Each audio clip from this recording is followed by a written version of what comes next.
à tous, je suis Cécile Cornet, en charge de la mission Rencontre et Échange à l'espace de réflexion éthique Bourgogne-Franche-Comté. Et donc, pour débuter cette nouvelle année 2024, on a décidé de vous proposer une série de webinaires consacrés aux limites de notre système de santé quant aux difficultés croissantes d'accès aux soins. En effet, notre système de santé devrait garantir un accès aux services de santé pour tous avec une réponse adéquate aux besoins de santé, quel que soit le revenu ou le statut social du patient.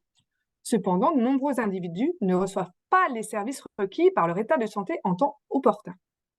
Alors ainsi, on peut prendre cette thématique sous divers angles et on a décidé de vous proposer 4 webinaires, un qui sera relatif à la désertification médicale, un second qui sera axé plus sur les politiques de santé menées, qui aura lieu le 2 février, un troisième qui traitera de la pénurie des médicaments, enfin voilà, l'idée de dire quand on n'a pas accès aux médicaments, comment cela se passe-t-il? Et alors il est en cours de construction, ainsi que le dernier qui sera sur la e-santé, la santé numérique. Alors pour commencer cette série, le premier webinaire aujourd'hui sera consacré à la désertification médicale. L'accès aux soins peut se définir comme la facilité à rencontrer un professionnel de santé. Or, il est parfois difficile d'obtenir un rendez-vous. La pénurie de professionnels du soin est loin d'être uniforme sur le territoire, avec des espaces bien dotés et d'autres en déficit, notamment sur certains départements ruraux. Quels sont les critères d'appréciation de cette désertification? Quelle forme de justice est actuellement recherchée? Et enfin, les solutions envisagées permettent-elles de pallier à la pénurie de soignants sans perte de qualité de soins? Alors, pour discuter de tout ça, nous sommes ravis d'accueillir 3 intervenants que sont Véronique Lucas Gabrielli, qui est géographe à l'IRDES, Institut de recherche et de documentation en économie de la santé, le docteur Didier Honard, qui est praticien hospitalier urgentiste au CHU de Dijon, ainsi que membre du Conseil de l'Ordre des médecins, et le docteur Martial Jardel, qui est médecin généraliste et président de l'association Médecins Solidaires. Pour animer ce webinaire, je vais laisser la main à ma collègue Marie-Elisabeth Maugan, qui est chargée de la mission documentation à l'espace de réflexion éthique et qui a rédigé une fiche doc éthique que vous pouvez retrouver sur notre site internet traitant de ce sujet. Alors pour finir, ce webinaire se veut interactif, donc vous trouverez en bas à gauche de votre écran l'onglet QR et vous pouvez poser toutes vos questions et nous tenterons d'y répondre. Je vous remercie et je laisse tout de suite la parole à Marie-Elisabeth. Bonjour à tous, merci Cécile. Petite précision également, ce webinaire est enregistré, vous pourrez le retrouver plus tard sur notre page YouTube. Alors, bonne année à tous, bienvenue dans ce premier webinaire de l'année sur les déserts médicaux, la désertification médicale. Santé plus précisément, hein, nous ne nous intéresserons pas qu'aux médecins.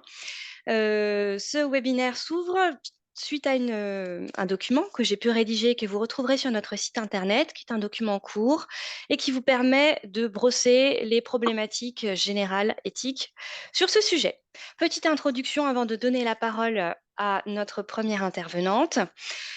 Voilà, la France a fait de l'égalité un des piliers phares des valeurs républicaines. Cette recherche d'égalité se concrétise notamment avec la création de la sécurité sociale en 1945. Or, notre société actuelle vit une période critique en termes d'accès aux soins. Nous avons tous plus ou moins des difficultés à à prendre rendez-vous avec nos professionnels pour prendre soin de nous. Euh, les populations vulnérables vont être particulièrement impactées, hein, de tout âge, tout type de niveaux sociaux, et ça impacte également tous les secteurs. À cela s'ajoute une crise de sens chez les professionnels de santé, hein, révélée de manière particulièrement dramatique lors de la pandémie de la Covid-19 et qui montre un épuisement certain chez nos professionnels de santé et une perte de sens au travail qui vient majorer nos difficultés actuelles. En parallèle, les dernières études sorties tirent une sonnette d'alarme très claire concernant la santé de nos concitoyens. Quand on parle de désert médical, c'est une expression issue du langage médiatique qui fonctionne un peu comme une métaphore saisissante, mais qui en fait ne fait pas consensus en termes de définition chez nos professionnels universitaires. Je pense que Madame Lucas Gabrielli nous en parlera peut-être notamment. Mais cependant, voilà, cette expression suggère quand même qu'il y ait une différence d'accès aux soins en fonction de certains territoires qui seraient mieux dotés que d'autres et certains sont sous-entendus même déserts, donc avec rien. Il y a différentes manières différents critères que l'on peut mettre, à cette désertification et l'adresse, donc la direction de la recherche, des études, de l'évaluation et des statistiques propose, elle, une clé de lecture par cumul de difficultés avec 3 portes d'accès, à savoir la médecine générale, les urgences et la pharmacie. Hem Voilà, cette expression est utilisée désormais donc dans nos quotidiens, autant en tant que concitoyens, que patients, que professionnels. Hem et nous pouvons nous en sentir vraiment victimes et avoir vraiment un sentiment d'injustice. Voilà, la question de la justice, sera évidemment le point principal que nous aborderons, la question principale qui sera abordée lors de ce webinaire et de savoir comment allouer des ressources limitées pour, une plus grande justice sociale afin de faciliter l'accès aux soins à chacun d'entre nous. Alors madame Luca Gabrielli, donc vous êtes géographe à l'IRDES, géographe de la santé et je voulais vous poser 2 petites questions. Hem Comment mesurez-vous cette désertification médicale? Y a-t-il diverses manières de la mesurer? Quelles en sont les polémiques? Hein, chaque manière de mesurer apporte des problématiques spécifiques. Et puis, voilà, quelle forme de justice peut être applicable actuellement sur les déserts médicaux pour répartir au mieux l'accès aux soins? Je vous donne la parole. Bonjour à toutes et à tous. Merci de m'avoir, invitée à votre, webinaire. Donc pour répondre à vos questions, je vous propose de revenir sur, la définition de l'accessibilité aux soins et des mesures associées et pour ce faire, je vais, partager un support PowerPoint.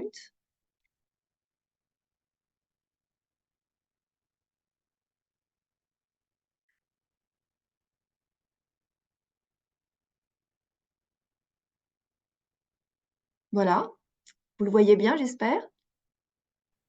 C'est tout bon. Très bien. Donc depuis quelques années, la question de l'accessibilité est au cœur des débats publics. Débat qui concerne beaucoup l'accessibilité aux médecins généralistes et aux médecins, traitants comme porte d'entrée dans le système de soins, mais qui vaut aussi pour, les médecins spécialistes, notamment en médecine de ville ou pour, d'autres services. Donc tout d'abord, on peut, comme vous avez commencé à le préciser, définir les déserts médicaux, de manière générale, comme des territoires dans lesquels, les populations rencontrent des difficultés, d'accès aux soins. Ils peuvent être, par exemple, des difficultés pour trouver, des plages de soins non programmées, des difficultés pour trouver un médecin traitant ou bien des délais d'attente importants, avant un rendez-vous ou encore le fait, de renoncer aux soins pour des raisons financières, par exemple. C'est un phénomène, qui va perdurer, du moins à moyen terme, car il repose sur plusieurs phénomènes. D'une part, la diminution de l'offre de soins. Ensuite, l'inégale répartition de l'offre de soins sur le territoire et enfin sur l'augmentation des besoins de soins en raison de l'augmentation et du vieillissement de la population. Donc l'identification des zones à faible accessibilité est un objectif majeur dans ce contexte de la politique publique afin de, mettre en place dans ces zones des mesures permettant d'améliorer l'accessibilité aux soins. L'un des enjeux, est alors de définir des indicateurs qui permettent d'identifier ces zones sous-denses et donc de traduire le mieux possible le concept d'accessibilité sous forme d'indicateurs opérationnels. Alors, comment définit-on l'accessibilité? On peut la définir comme la plus ou moins grande facilité avec laquelle des lieux, des personnes et des activités peuvent être atteintes. Et donc l'accessibilité aux soins consiste plus précisément à mettre en lien une population en besoin avec un système de soins dans un espace et des temporalités propres.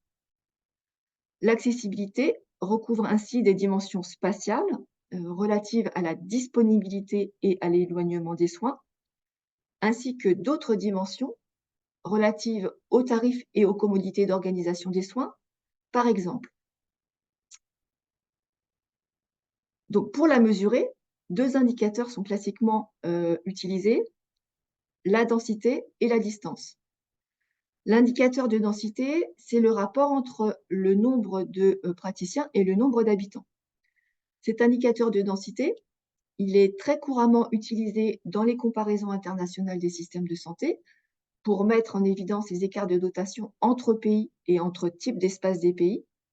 Et de la même manière, ils sont très souvent mobilisés dans les analyses nationales pour mesurer des disparités de dotation à différentes échelles et pour fixer des taux standards d'équipement en capacité ou en professionnels de santé dans le cadre des exercices de planification ou de régulation menés par les autorités nationales ou locales. Mais une des limites de cet indicateur, c'est le fait qu'il se réfère seulement à la disponibilité d'une offre de santé dans un territoire donné. Et donc, il fait implicitement l'hypothèse que le service ou le professionnel qui est situé de l'autre côté de la limite de la zone ne sera pas accessible.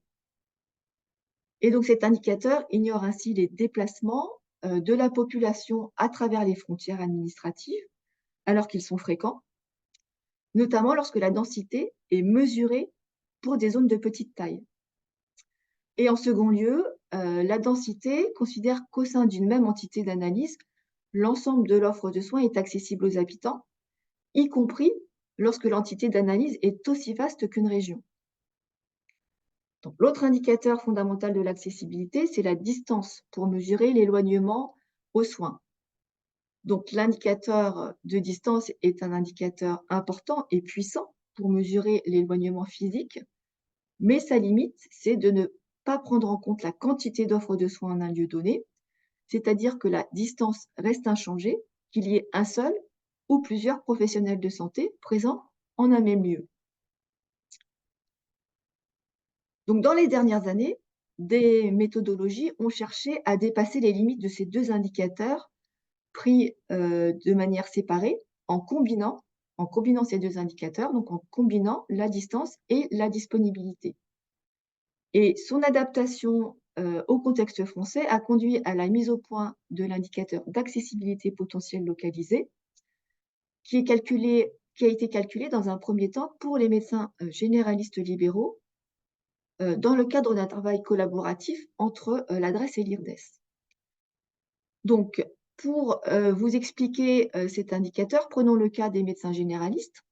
Donc, on calcule dans un premier temps la disponibilité des médecins généralistes pour chaque commune disposant d'offres de médecins généralistes, que l'on rapporte à la demande des habitants de la commune considérée, mais aussi à celle des communes environnantes situées dans un rayon donné, fixé par exemple à 20 minutes.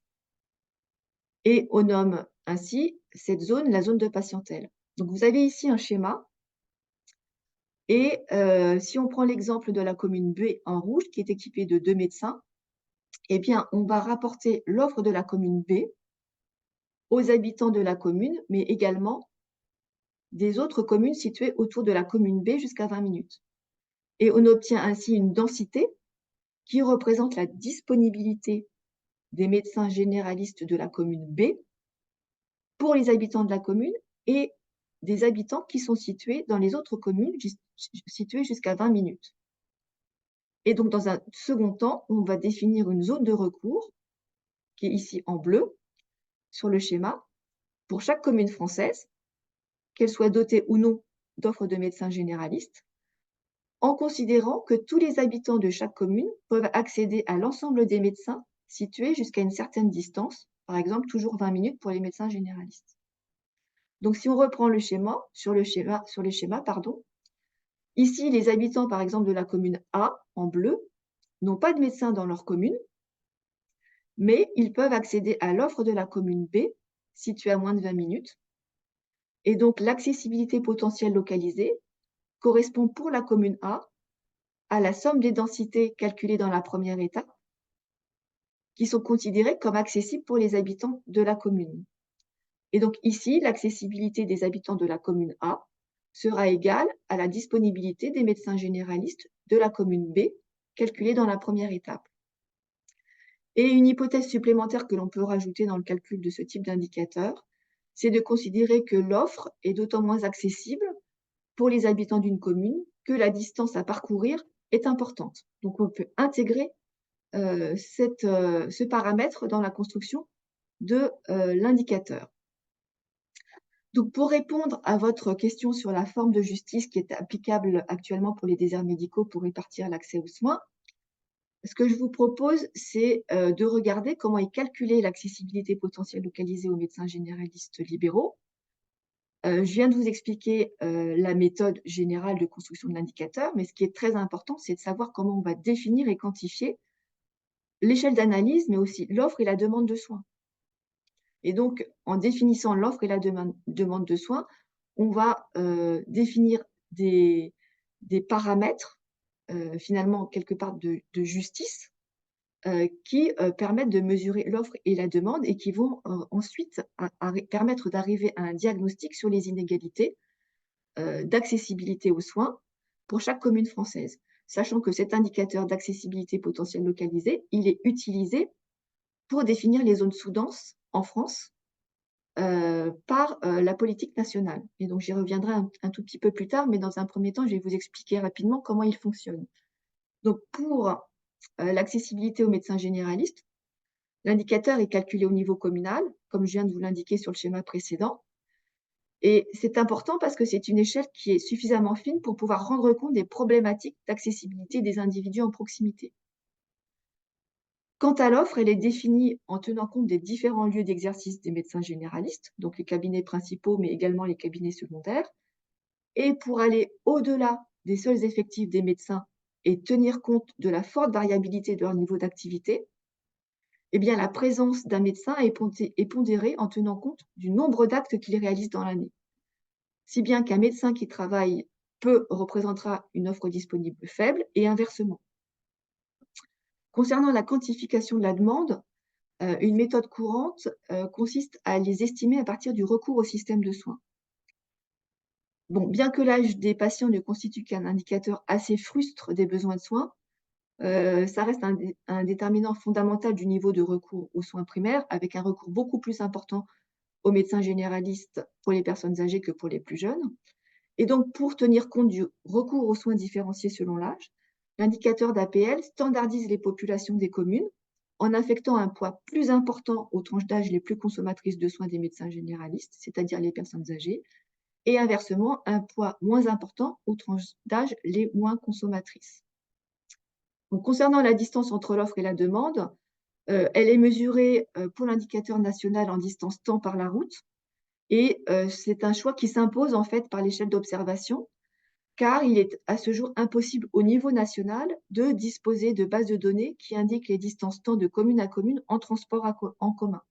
Il n'existe pas de données centralisées en France et homogènes qui regrouperaient les informations issues des différentes autorités organisatrices de transport qui peuvent nous fournir ce type d'informations. Donc, on obtient ainsi un indicateur d'accessibilité potentielle localisé pour chaque commune française. Vous avez ici l'exemple de l'APL aux médecins généralistes libéraux sur cette diapo. L'intérêt de l'APL, c'est de mettre en évidence les disparités locales.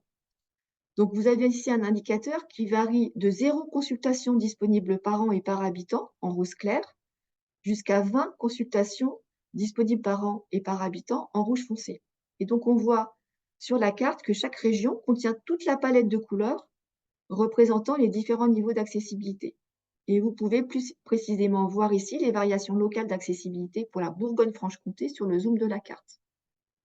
Donc, de très grandes différences infra-régionales et infra-départementales qu'il est important de considérer.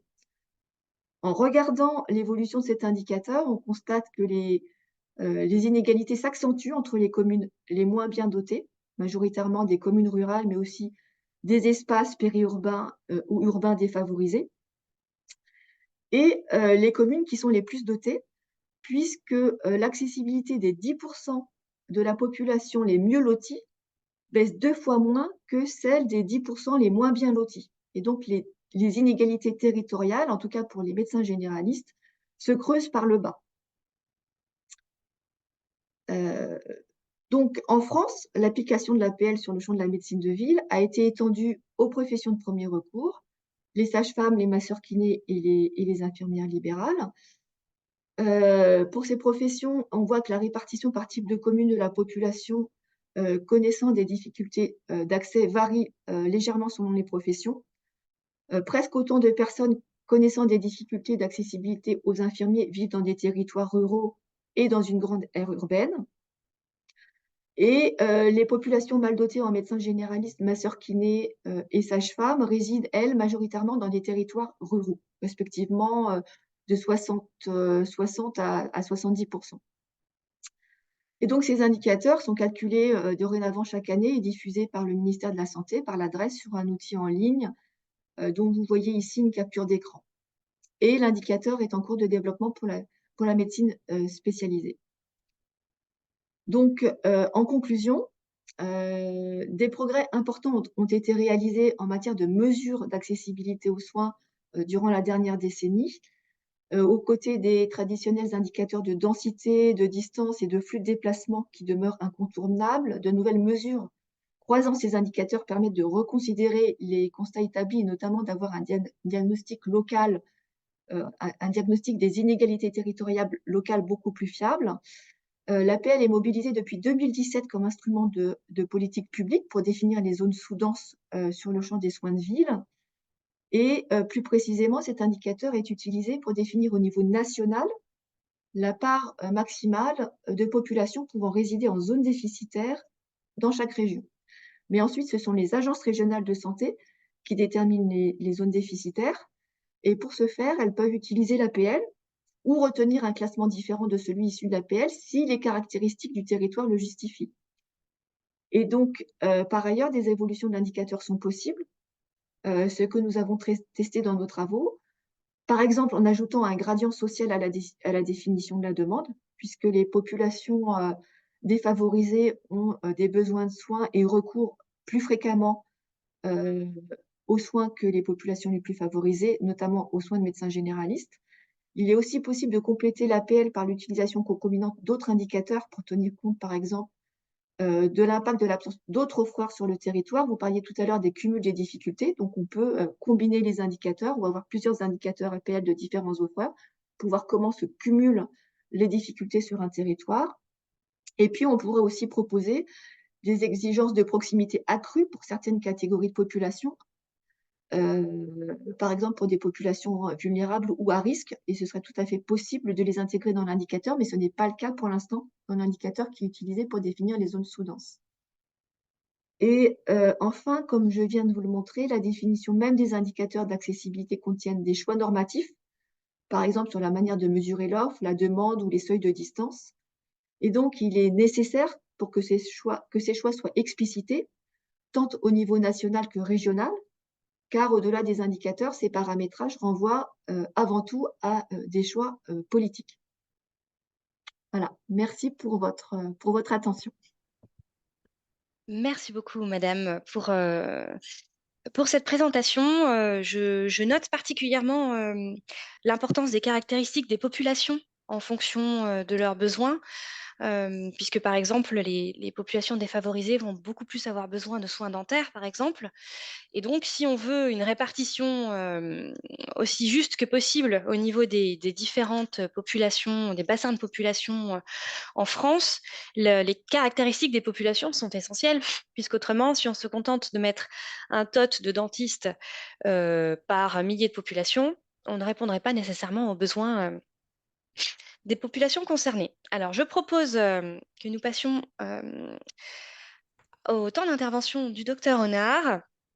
Et puis nous pourrons, madame, excusez-moi, je suis enrhumée, j'ai un peu de mal. Et nous pourrons revenir en fin de webinaire sur votre présentation en fonction des questions notamment et peut-être de ce que vous aurez envie de dire en fonction des autres présentations. Alors, docteur Honard, vous êtes urgentiste de longue date. Vous êtes également président du Conseil régional de l'Ordre des médecins. Vous avez beaucoup travaillé avec des libéraux notamment, mais aussi avec beaucoup de professions paramédicales. Et j'avais envie de vous poser un peu comme première question, quel constat vous faites aujourd'hui par rapport à hier concernant l'offre de soins et notamment pour tout ce qui est les urgences, puisque c'est le domaine que vous connaissez particulièrement bien. Alors, je peux dire que l'offre de soins s'est particulièrement dégradée, hein. Moi, j'ai commencé ma carrière, de docteur le 1er juillet 1980.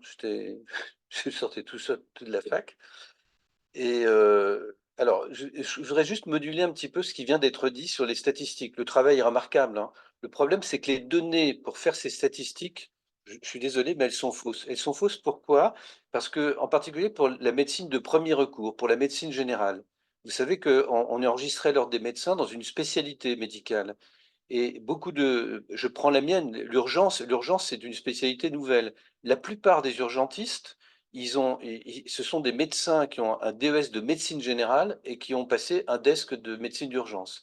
Quand ils font que de l'urgence, ils sont malheureusement enregistrés à l'ordre comme médecins généralistes et dans vos statistiques, ils apparaissent comme médecins généralistes. En fait, ils ne sont pas. Ils n'ont pas du tout, ce ne sont pas des médecins de premier recours. Alors, même pour les spécialités, moi je suis anesthésiste réanimateur, je suis inscrit comme anesthésiste, mais je ne fais pas d'anesthésie. Donc vous voyez, on est avec des données. Moi je me bats au niveau du Conseil de l'ordre pour que ces choses changent, que les gens soient enregistrés sur leur spécialité d'exercice. C'est ce qui devrait se faire avec la certification périodique. Mais vous voyez, c'est des données qui sont vraiment floutées par beaucoup de choses. Alors, le problème de l'offre de soins, alors la demande de soins, elle a augmenté, bien sûr, puisque la population a augmenté.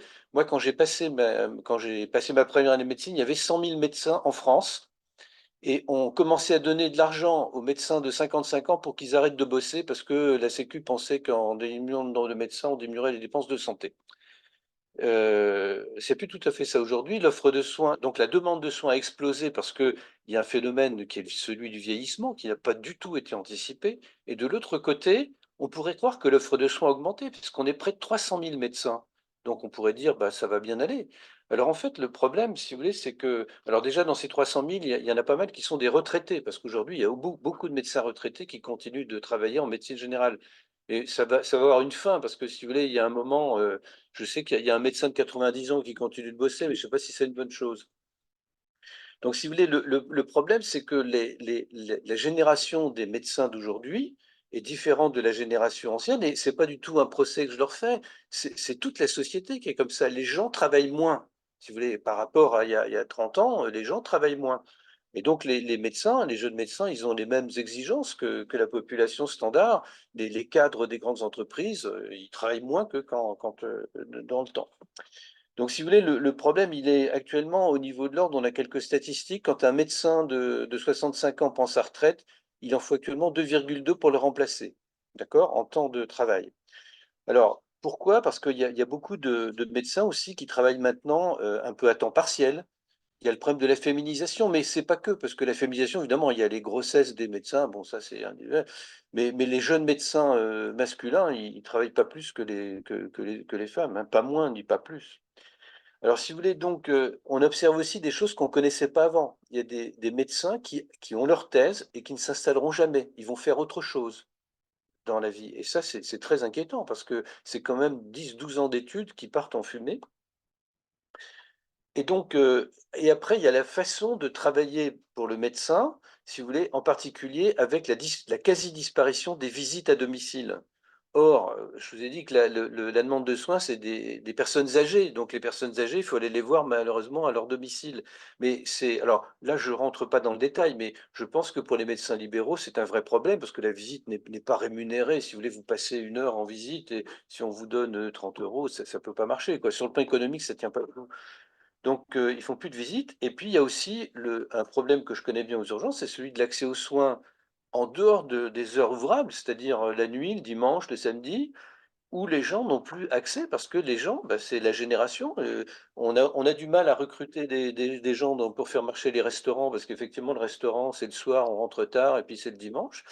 Pareil en médecine, les gens, et comme il n'y a plus d'obligation de permanence de soins, eh bien, il y a un gros déficit de permanence de soins. La permanence de soins, il faut rappeler que, enfin moi je fais beaucoup de gardes, je voyais aux urgences forcément, mais elle n'est tolérable que si elle est faite par tous. C'est-à-dire que si il y a que 10% des médecins qui font des gardes, ils vont très vite s'épuiser parce que ça revient trop souvent. Donc ça, c'est un vrai problème. Alors, Qu'est-ce qu'on peut faire pour ça? Si vous voulez, on est devant une équation, il y a une demande croissante et une offre qui est diminuée. Alors c'est pas une critique, hein, c'est la société qui est comme ça, c'est un phénomène de génération. Donc il y aura moins d'offres de soins médicales. Et je rappelle que si on veut augmenter la formation des médecins, il faut, pour un généraliste, il faut 10, 12 ans pour le former.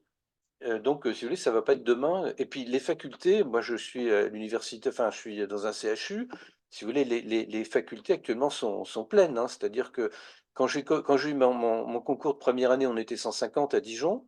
Avec la restriction, c'était tombé autour de 75, et actuellement on est à 250 quand même. Donc, si vous voulez, il y a des problèmes aussi de capacité de formation des médecins. Pour être formé, il faut voir des malades, il faut faire du... Voilà, si on est trop nombreux autour d'un malade, on n'apprend rien. Donc, si vous voulez, moi, alors, je suis pas tout à fait au niveau de l'ordre suivi forcément par la majorité de mes confrères, mais je pense qu'il faut élargir l'offre de soins et redonner, par exemple, vous savez, on parle beaucoup des infirmières en pratique avancée, je pense qu'elles peuvent faire énormément de choses. C'est-à-dire que puis les infirmières en pratique avancée, on va pas les former en 10 ans, donc on peut corriger le tir un peu plus rapidement. Alors, pour le monde libéral, c'est compliqué parce qu'il y a une incidence du modèle économique. C'est-à-dire que, en gros, si vous voulez, si l'infirmière en pratique avancée fait tout ce qui est simple pour le médecin et que le médecin a plus que des consultations compliquées au même tarif, il ne pourra pas survivre. Si vous voulez, sur le plan économique, c'est pas possible. Moi, je le vis très bien au niveau des urgences et du SAMU, puisque de toute façon, ça se met en place, il y a un déficit d'urgentistes aussi qui est criant, hein. Au CHU de Dijon, il manque 40% d'effectifs des médecins urgentistes, hein. Donc, si on fait rien, on va bientôt fermer. Donc, si vous voulez, il y a des choses que les infirmières peuvent faire. Alors, il faut les former, hein, mais quand elles sont formées, et je pense que pour les infirmières, c'est très important parce que c'est aussi une promotion professionnelle de faire des actes qu'on ne faisait pas avant, d'avoir une certaine autonomie. Et par exemple, si vous voulez, moi, je suis absolument pour ce qui a été fait dans les services de SMUR, c'est-à-dire que on fait aujourd'hui des SMUR avec des infirmières, des infirmières qui sont formées, qui sont sous le contrôle de la régulation, puisque le SMUR, il est régulé par un médecin régulateur au SAMU, et elles font très bien. Je donnais un exemple tout à l'heure de quelqu'un qui a une fracture de jambe qui est très douloureuse. Les pompiers demandent, ben, je ne peux pas le bouger, il faut venir le... Effectivement, le patient, il a le droit d'être analgésié sur les lieux d'un accident. Il n'y a pas forcément besoin d'être médecin pour faire de l'analgésie. Et les infirmières font très bien avec des protocoles, elles sont formées, et ça se passe très bien. Et je redis, c'est pas une solution dégradée. Je pense que c'est offensant pour les infirmières de dire que l'équipe paramédicale est une solution dégradée. Non, c'est une solution qui est adaptée aux besoins du patient. Et si le besoin est augmenté, ben, elle peut faire appel à ce moment-là au médecin. Donc voilà. Alors je voudrais juste, pour pas monopoliser la parole, vous me poserez des questions. Revenir aussi sur les... Vous avez dit il y a des déserts médicaux, etc. Donc, je vous dis, la carte est un peu faussée parce que vous voyez, sur Dijon, vous allez avoir, il y a beaucoup de médecins, mais tous les urgentistes, déjà, ils sont inscrits en médecine générale. Donc, si vous voyez, c'est une fausse statistique parce qu'ils ne font pas de médecine générale. Oui, mais par contre, si je peux me permettre, les Oui, données sont pondérées par l'activité réellement réalisée par les médecins. Donc, oui, euh, on pondère la présence par l'activité réalisée par, l'activité quoi, au niveau de la sécurité sociale. oui, les Ouais. feuilles de soins. Ouais. Bon. Et donc, si vous voulez, dans ces conditions, il y a des gens qui sont tentés pour dire des mesures coercitives. Alors, pas obliger un médecin à s'installer, parce que je vois pas sur un plan des lois de la République comment on peut obliger quelqu'un à s'installer. Par contre, on peut ne pas le conventionner, etc., le conventionnement sélectif. Ça, ce serait valable s'il y avait trop de médecins. Mais si vous voulez, les zones surdotées, ça n'existe pas. À Dijon, il y a quelqu'un qui arrive à Dijon, il a du mal à trouver un médecin généraliste qui l'accepte. Donc, si vous voulez, et puis toutes les personnes âgées n'ont pas de médecin traitant. Donc, si vous voulez, je ne sais pas où vous trouvez des gens en trop, des médecins en trop, mais il n'y en a pas. Et donc, si vous voulez, il est clair, moi j'ai travaillé un petit peu aussi avec les jeunes médecins qui sortent de la fac, etc. Je peux vous dire que s'il y avait des restrictions comme ça, il y a des gens qui abandonneront le métier. Enfin, donc, si vous voulez, il faut faire très attention à cette fausse solution. La solution, elle est dans ce que je viens de dire, c'est qu'il faut redistribuer. Je sais pas, vous avez une entorse de cheville. Est-ce qu'il faut vraiment voir un médecin? Je veux dire, attendez, je veux dire, les kinés, ils font très bien ce genre de truc. Donc, moi, ça me choque pas qu'il y ait un accès direct au kiné. Et puis le kiné, il sait très bien s'il voit que c'est un truc qui a une suspicion de fracture, etc., il va le renvoyer sur le médecin. Donc, si vous voulez, pour moi, ça me pose pas de problème. Et de toute façon, si on fait pas ça, on va droit dans le mur. Droit dans le mur. Voilà, bah, je sais pas, si vous reposez des questions, je ne veux pas monopoliser parce que sinon je vais pas en finir. Bah, déjà, merci pour ce premier propos. Hem, donc vous avez parlé un peu, d'une fracture générationnelle, de besoin de remplacement, supérieur par rapport, au passé en nombre en effectif de professionnels de santé, de délégation de tâches. Hem, Je n'ai pas que précisé non plus que les déserts médicaux sont aussi des déserts des services publics. Hein, c'est-à-dire que alors si on voudrait qu'un médecin il s'installe dans un truc, mais de toute façon, il n'y aura plus de médecin qui va s'installer tout seul au milieu de la campagne. Si vous voulez, on ne peut plus travailler comme ça. La médecine, ça se fait en groupe, ça se fait voilà, dans des maisons médicales, etc. Je veux dire, l'avenir, on n'est pas au type isolé qui fait tout. C'est pas possible, ça. Il n'y aura pas un médecin dans chaque village. Donc, si vous voulez, il votre faut. propos, re Voilà. se fait écho effectivement de la réponse du Conseil de l'ordre des médecins suite à l'annonce de la SNCF qui voudrait mettre en place Alors ça, c'est une dans les solution gares, dégradée. Je peux vous dire une comment? solution dégradée, parce que autant, si vous voulez, je pense qu'un médecin généraliste qui connaît son patient, il peut le voir en visio, hein, parce qu'avant d'ailleurs, il l'avait au téléphone, il donnait des conseils et il lui disait de venir si nécessaire. Donc c'est même un progrès, la visioconférence. Mais quelqu'un que vous connaissez pas dans une cabine, c'est une plaisanterie, quoi. De toute façon, c'est des machines à fric. La médecine est en train d'être investie par des groupes financiers. C'est-à-dire que, si vous voulez, il y a des groupes financiers qui rachètent les laboratoires de biologie, qui rachètent les cabinets de radiologie, et tout ça, c'est des trucs d'ophtalmo, de dentistes. Et les médecins vont être des petites mains là-dedans, ils vont perdre leur autonomie, hein, c'est clair. Donc il y a une invasion du financier dans la médecine. Et le Conseil de l'ordre avait surtout terminé sa réaction à la SNCF en invitant la SNCF d'abord à bien desservir le territoire national pour permettre aux patients aussi justement de se déplacer, hein. C'est également un élément qu'abordait Madame Luca Gabrielli sur le fait qu'en transport en commun, on n'a pas de données suffisantes. Et je pense que la plupart des usagers savent que les offres sont insuffisantes en l'état. Euh, donc voilà. Alors, écoutez, ce que je vous Allez, propose, c'est juste qu'on encore va. un petit détail que j'ai oublié, c'est maintenant 70% des médecins qui sortent sont des femmes. Et il y a la place du conjoint. C'est-à-dire que si vous êtes au milieu de la Nièvre, ça va être compliqué de trouver un boulot pour le conjoint. Donc ça, c'est un autre problème qui freine l'installation, hein. Alors, c'est une difficulté effectivement supérieure, on va dire peut-être pour la médecine, puisque les temps d'études sont longs et que le temps que les médecins sortent d'études, peut-être leur choix de vie, leur partenaire de vie est déjà trouvé. Donc, c'est sûr que ça augmente les difficultés. Mais oui, effectivement, un désert médical est en réalité un désert de services publics. Ça, c'est une réalité que personne ne niera, quoi qu'il arrive, hein. Au-delà du conjoint, si vous allez dans une zone extrêmement sous-dotée et que vous avez des enfants, qu'il n'y a pas de quoi les faire garder, vous ne pourrez pas travailler non plus. Donc c'est vrai que c'est une difficulté qui dépasse la simple difficulté d'avoir suffisamment de professionnels formés et de réussir à les inciter à aller s'installer dans ces zones-là. Alors, sur ce sujet des zones sous-dotées, je propose que nous passions à un temps d'échange donc, avec Dr Jardel, qui a fait ce choix de retourner s'installer en zone à faible dotation en professionnel de santé. Donc, Dr Jardel, vous êtes médecin généraliste.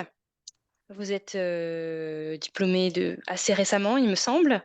2021. Euh, Et vous avez souhaité, avant de vous installer, j'avais vu passer que vous aviez notamment passé un certain temps avec une caravane ou Un camping-car. un camping-car, pardon, excusez-moi. Oh, moi. Et vous avez voilà, un peu tourné dans votre département, dans la zone où vous vivez, pour aller à la rencontre des populations et les soigner. Et puis Ça, ensuite, c'est. Enfin, allez-y, allez-y, allez-y.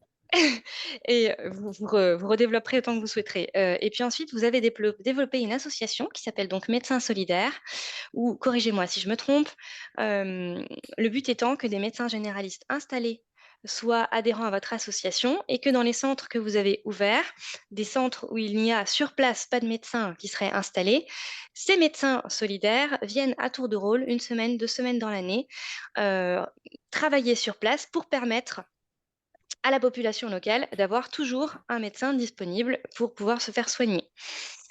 Euh, vous vouliez intervenir, donc peut-être je vous laisse faire un complément de présentation. Oui, enfin très rapide. Je tiens à rassurer tout le monde, je n'ai pas fait de médecine dans mon camping-car parce que ça, c'est interdit, c'est de la médecine foraine.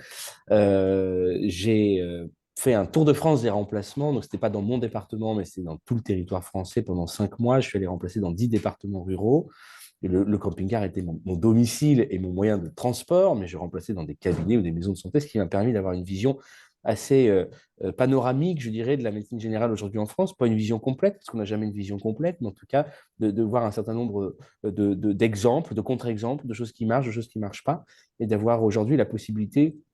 En tout cas, ça a été le terreau qui m'a permis de monter ce projet associatif donc, qui s'appelle Médecins Solidaires, dont l'objectif est de dire on ne peut pas aujourd'hui rester dans une situation de statu quo. Nous, les médecins, c'est de nous dont on parle, c'est de nous dont on manque. Donc, on doit être autour de cette table, on doit participer au sujet et on doit proposer des innovations organisationnelles pour apporter des morceaux de contribution.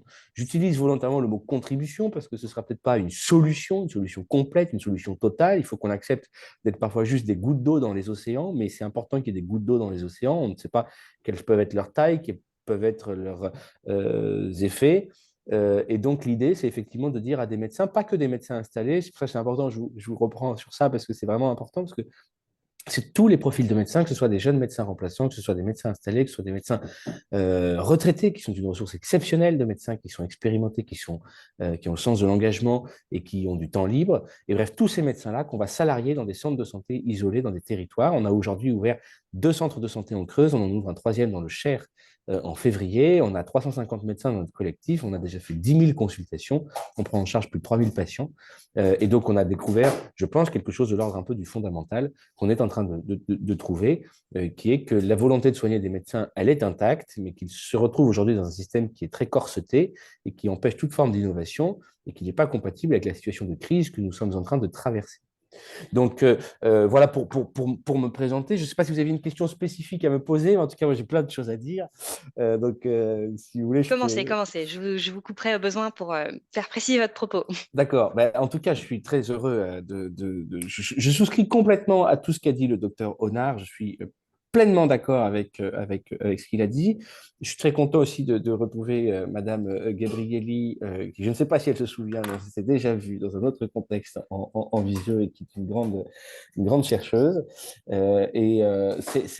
C'est très intéressant d'avoir ces échanges parce que d'abord, l'APL, c'est vrai que c'est souvent des indicateurs, c'est toujours difficile les indicateurs, parce qu'on peut toujours critiquer des indicateurs, mais enfin, il y a un moment, il faut bien effectivement pouvoir orienter la politique publique et puis il faut bien pouvoir dire les choses et puis apporter quelque chose qui est le moins contestable possible. C'est vrai qu'il y a une inertie aussi, hein, c'est-à-dire qu'on voit bien que la situation dans les territoires, elle peut changer du jour au lendemain.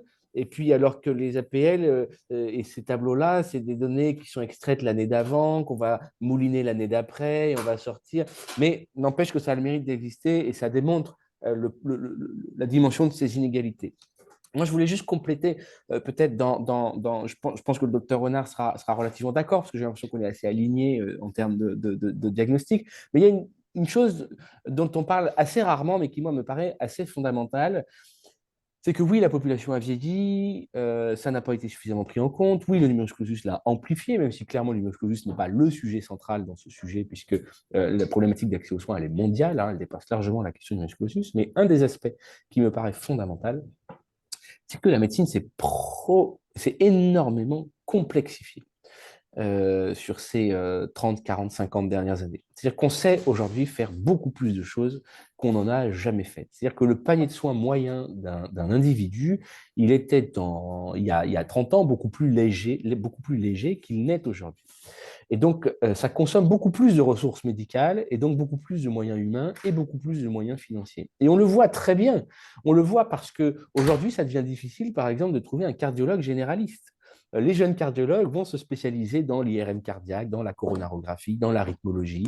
Les pédiatres vont devenir pneumopédiatres, néphropédiatres, mais il va y avoir de moins en moins de pédiatres généralistes. Et donc, en fait, la ressource médicale, elle commence à être vraiment fragmentée dans toutes les surspécialisations qu'on connaît, parce que la connaissance ne fait que augmenter, les connaissances ne font que s'ajouter les unes aux autres, et on est aujourd'hui en train de faire l'expérience, moi je pense, et c'est un sujet profondément intéressant, mais à bien des égards un peu inquiétant, on est en train de faire l'expérience de la finitude.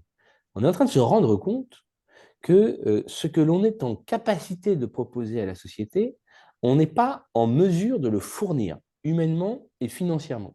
Et donc s'installe forcément une médecine à 2, 3, 4 vitesses, où il y a des gens qui sont aujourd'hui dans notre pays remarquablement bien pris en charge, que ce soit sur le plan des soins palliatifs, que ce soit sur le plan du diabète, où ils vont avoir des IPA qui vont leur faire de l'éducation thérapeutique, ils vont avoir des objets connectés qui vont leur permettre de les alerter en permanence, ils vont avoir un suivi aux petits oignons, et en même temps, dans des territoires beaucoup moins dotés, on va avoir des gens qui ne sont tout simplement plus suivis pour leur diabète parce qu'il n'y a plus de ressources médicales. Donc, ça pose vraiment un débat de société qui est de dire, il y a 30 ans, il y a 50 ans, on mettait 2% de notre PIB dans les dépenses de santé publique. Aujourd'hui, on en met 12% et ça ne suffit pas. Jusqu'où est-ce qu'on est prêt à aller? Jusqu'où on a envie d'aller? Est-ce qu'on a envie de mettre 25% de notre PIB dans les dépenses de santé pour proposer à tout le monde une santé exceptionnelle? À ce moment-là, on est prêt à rogner sur l'éducation, sur la justice, sur la sécurité. C'est vraiment un débat de société à laquelle je n'ai pas la réponse, mais on fait l'expérience qu'on commence à savoir tellement de choses qu'on n'est plus capable de le donner à tout le monde. Et ça touche à la philosophie. Et donc, ça appelle une réorganisation fondamentale de notre métier. Et ça, clairement, je suis complètement d'accord avec le docteur Renard. Notre métier demain ne peut plus être ce qu'il est aujourd'hui et ce qu'il a été dans les 30 dernières années. Aujourd'hui, quand on voit des médecins, moi, je suis installé dans le nord de la Haute-Vienne et j'en prends conscience moi-même. Quand on voit des médecins comme, je le fais aussi, mais il va falloir qu'on change notre manière d'exercer. Il faut qu'on s'interroge vraiment de manière très importante sur le rôle et le métier du médecin. Quand on voit qu'on fait des consultations où on est assis derrière notre bureau pendant 15 minutes à discuter avec un patient, il y a quelque chose d'anachronique où on passe la carte vitale, on récupère les honoraires, etc. Il y a quelque chose qui est anachronique dans le sens où on n'est pas efficace 100% du temps. On passe trop de temps à faire des choses qui ne demande pas notre expertise. On fait 10 ans d'études, ce n'est pas pour récupérer, rendre la monnaie, passer la carte vitale, remplir dans le dossier, scanner les documents, etc. Il y a trop de temps parasité, phagocyté par des activités qui ne sont pas de l'ordre de la médecine. Et ce qui est très intéressant, c'est qu'il y a plein de pistes effectivement qui sont ouvertes, les IPA, les kinés, le docteur Renard en parlait, et on assiste à quelque chose de spectaculaire, c'est-à-dire qu'on a des médecins qui, d'un côté, disent on a trop de travail, on n'y arrive pas, il faut absolument qu'on soit revalorisé, et qui en même temps refusent en bloc toute forme de partage de leur travail. Et alors là, il y a quelque chose qui est assez insupportable, et il faut trouver en même temps la bonne limite entre ce qui est une forme de protectionnisme légitime du périmètre de son métier, parce que c'est vrai qu'on n'a pas envie non plus de tout abandonner et on a envie de garder une certaine forme de précaré et de légitimité, puisqu'on a quand même une expertise sur certains sujets et il faut qu'on veille à conserver cette expertise. Et puis en même temps, un corporatisme qui touche à l'orgueil et à la susceptibilité et qui confond au ridicule. Je suis complètement d'accord.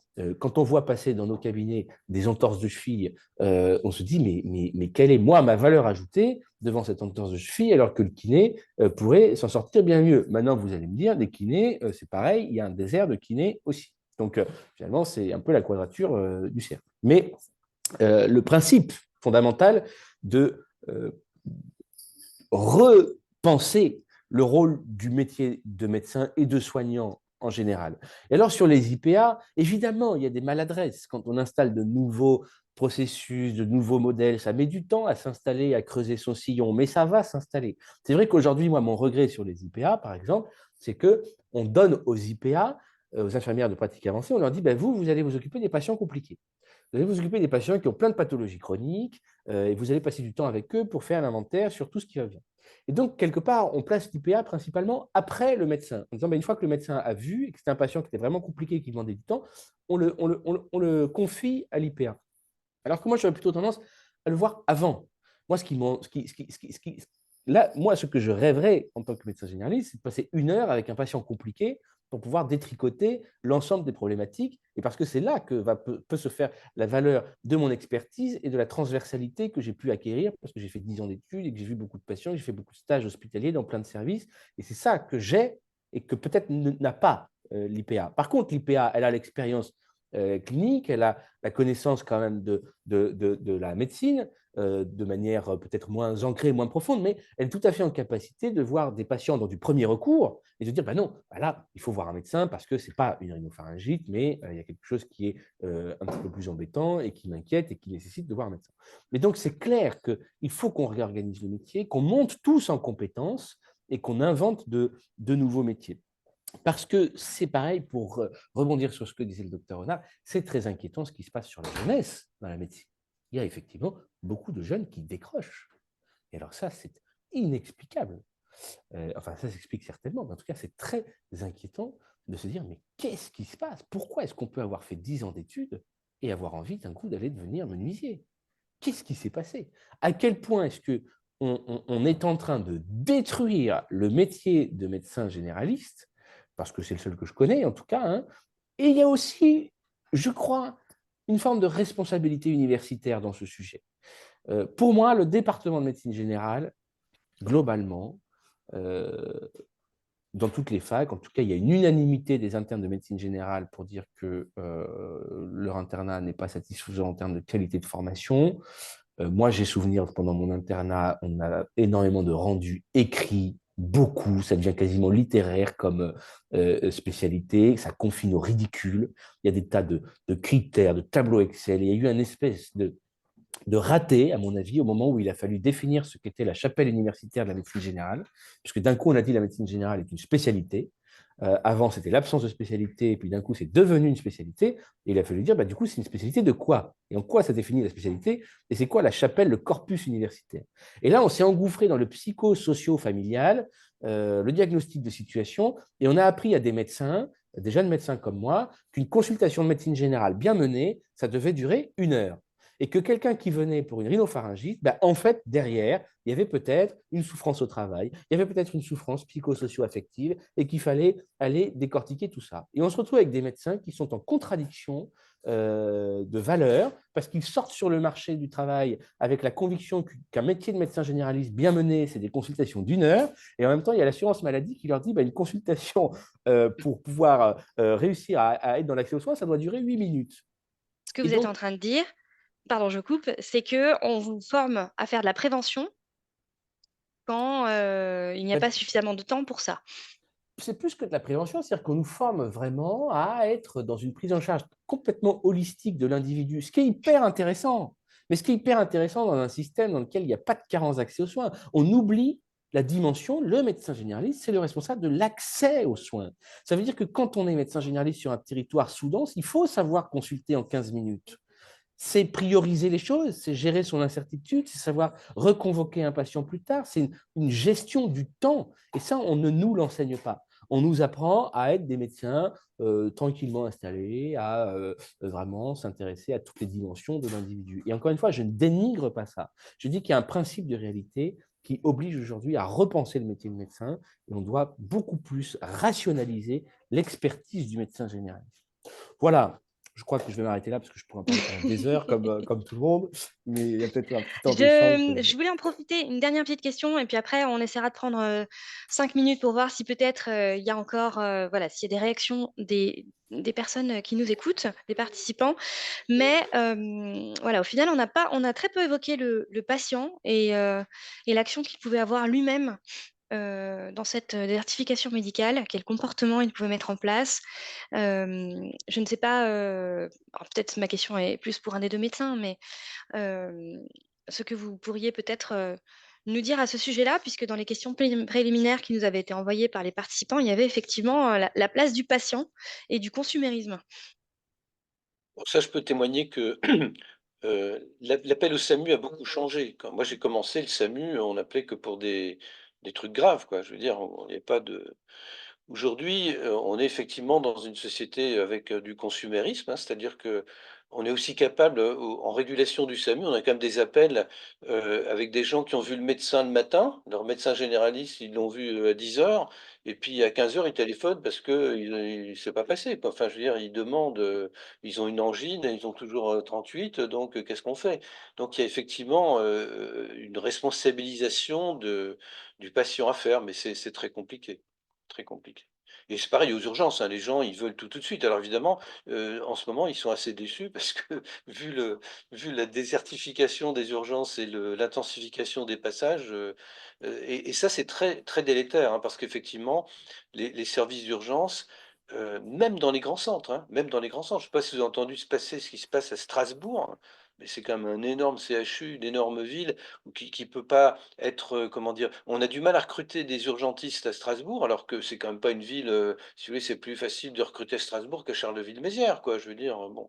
Eh bien, ils sont obligés de mettre des tentes devant l'hôpital pour, faire, que les pompiers puissent décharger les patients des ambulances. Donc, c'est vraiment devenu un problème majeur parce qu'il y a des malades qui doivent passer aux urgences indiscutablement, et puis il y a un consumérisme de venir comme ça, se présenter. Et donc chez les généralistes, je pense que c'est pareil, il y a des gens qui viennent, pour rien, enfin qui Oui, oui, bien sûr, mais alors c'est un, c'est un consumérisme, mais au-delà de ça, c'est vrai que c'est un comportement de la société qu'on induit aussi, nous, hein, dans la nouvelle manière de faire de la médecine aujourd'hui au XXIe siècle, où on est une société beaucoup plus mais le pire, ça va être les médicalisée. cabines, hein, parce que ça, c'est vraiment c'est les gens et en plus, si vous voulez, dans un système où vous mettez votre carte, c'est une carte bleue gratuite que vous avez, hein, donc vous mettez dans le truc, et les sociétés vont s'en mettre plein les poches. D'ailleurs, ça va ruiner Ça, la c'est terrible. sécurité sociale, ce truc, hein. Je veux dire, on ferait mieux d'augmenter dignement la consultation du médecin généraliste qui voit un malade que ces cabines de c'est vraiment une plaisanterie, ce Ouais. Alors, mais peut-être pour donner un peu de... Parce que je pense qu'on va peut-être pas pouvoir malheureusement débattre autant qu'on aurait pu, parce que je pense qu'on pourrait en malheureusement. parler pendant des heures. Peut-être que pour donner un peu de perspective, moi je pense que le jour où les choses pourront s'inverser, c'est le jour où euh, on aura envie, dès l'externat, de devenir médecin généraliste, parce que c'est une profession qui est bien valorisée, parce que c'est une profession qui est attractive, parce que devenir médecin généraliste, c'est réussir, et qu'on a réussi à inverser un petit peu ça.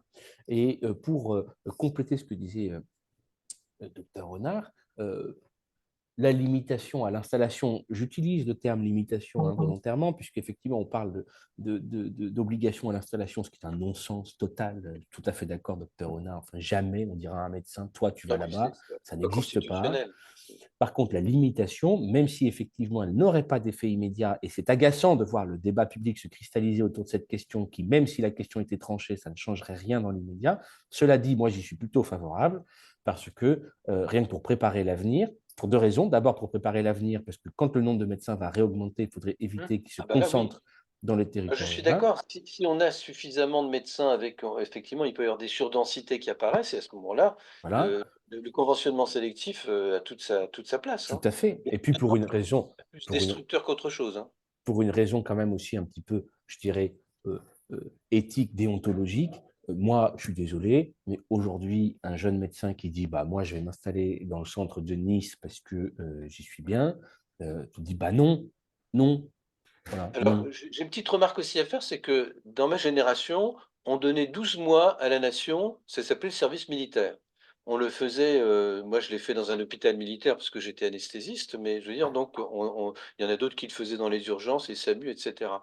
Et je pense qu'effectivement, moi, mes parents n'avaient pas beaucoup d'argent, j'ai bossé pendant mes études, bon, mais j'ai pu faire mes études de médecine et je veux dire, je c'est pas non plus complètement aberrant que de se dire: «Je finalement, je dois 12 mois à la nation», mais pas gratuite, hein, pour être salarié, parce Oui. qu'on aura du mal de toute façon à envoyer des jeunes, ils sont trop c'est le monde d'aujourd'hui, ils sont centrés sur les villes et pour aller nous, on est confrontés au SAMU de Dijon à la régulation de la Nièvre. La Nièvre, c'est un département sinistré. Il y a plus personne qui s'installe et donc à part d'envoyer des médecins salariés, pendant mais ils font pas leur carrière dans la Nièvre, c'est ça le problème. Bon, mais c'est pas grave, si on fait 1 ou 2 ans, bah, ça permet de voilà, de Hmm. combler un trou. Bah, moi, je suis d'accord avec Messieurs, ça, mais je pense que ça ne peut marcher que sur. J'ai vraiment cette conviction sur la base d'une forme de volontariat citoyen, C'est-à-dire que ce ne sera jamais de la contrainte parce que ça ne marchera pas et ça va crisper tout le monde et ce sera contre-productif. Par contre, faire prendre conscience par un mouvement un petit peu d'enthousiasme et de sursaut collectif en disant aux médecins, peut-être pas 2 ans, mais en tout cas une semaine par an, ou des moyens comme ça où on dit, mais enfin, parce qu'on va créer les structures qui vont le permettre. Hein, Oui, oui, parce tout qu'il à y a fait. plein de médecins qui ont envie de contribuer, mais si le seul moyen de contribuer qu'on donne aux médecins, c'est de dire, bah, va t'installer pendant 30 ans dans la Nièvre, bah, évidemment, c'est un peu cher payé. Oui, ça ne marchera Donc, pas, ça. il faut trouver plus d'agilité et plus de souplesse, et on va voir qu'il y a plein de ressorts, il y a plein de médecins qui ont envie de s'engager, qui ont envie de se mobiliser, mais il faut qu'on donne plus de fluidité au système. Voilà. Pardon, je vais devoir vous couper, messieurs. Ouais. Il est l'heure. Je voulais quand même, Madame Luca Gabrielli, si vous aviez envie de revenir sur les éléments qui ont été un peu abordés en 2 minutes, si vous vouliez ajouter un élément au débat. Et puis après, je donnerai la parole à Cécile pour conclure. Merci. Bah, oui, peut-être deux éléments simplement. Le premier, c'est que quand on identifie des zones sous-denses, pour rebondir sur le propos du docteur Renard, effectivement, on a une approche empirique, c'est-à-dire qu'on va identifier les zones les plus mal loties par rapport aux autres. Et pour autant, ça ne veut pas dire que les autres, elles sont bien loties. Voilà, puisque effectivement, on est dans un phénomène de désertification massif et que presque tous les territoires, presque tous, mais pas tous, mais presque tous sont concernés. Donc voilà, on essaye plutôt de cibler ceux qui sont les plus mal lotis par rapport aux autres. Ça ne veut pas dire que ça se passe bien dans les autres territoires.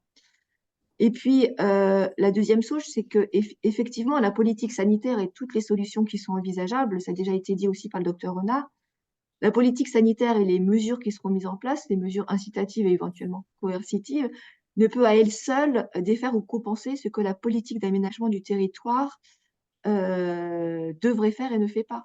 Donc, effectivement, la question de l'aménagement des territoires, des services publics et de l'ensemble des services disponibles dans les territoires est éminemment importante pour attirer des médecins comme elle attire potentiellement d'autres habitants.